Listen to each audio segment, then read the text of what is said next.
ஒத்து வராவிட்டால் மொத்தமாக அழிப்போம். New York March 31. ஹாரிமுஸ் ஜலசந்தியை திறக்காவிட்டால் ஈரானின் கார்ட் தீவு எண்ணெய் கிணறுகள் உள்ளிட்டவற்றை அழிக்கப் போவதாக அமெரிக்க அதிபர் டொனால்டு ட்ரம்ப் எச்சரிக்கை விடுத்துள்ளார். ஈரான் மீதான இஸ்ரேல் மற்றும் அமெரிக்கா துவங்கியுள்ள போர் ஒரு மாதத்தை எட்டியுள்ள நிலையில் மேற்காசியாவில் தொடர்ந்து போர் பதற்றம் நிலவி வருகிறது. போர் நிறுத்த ஒப்பந்தம் தொடர்பாக ஈரானுடன் நடப்பதாகவும் 10 நாட்களுக்கு தாக்கு தலை நிறுத்துவதாகவும் சமீபத்தில் அமெரிக்க அதிபர் ட்ரம்ப் அறிவித்தார். மேலும் 15 அம்ச போர் நிறுத்த திட்டத்திற்கு சம்மதிக்க ஈரானுக்கு காலக்கெடுவும் அவர் விதித்தார். அதே சமயம் ஈரான் மீது தரைவழி தாக்கு தலை துவங்க கூடுதலாக இராணுவ வீரர்களை காசியாவுக்கு அமெரிக்கா அனுப்பி வருவதாகவும் தகவல் வெளியானது.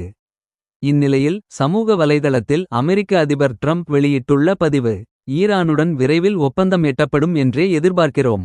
அப்படி எட்டப்படாவிட்டாலோ ஹார்முஸ் ஜலசந்தியை திறக்காவிட்டாலோ ஈரானின் அனைத்து மின் உற்பத்தி நிலையங்கள் எண்ணெய் கிணறுகள் கார்க் தீவு ஆகியவற்றை முழுமையாக அழிப்போம்.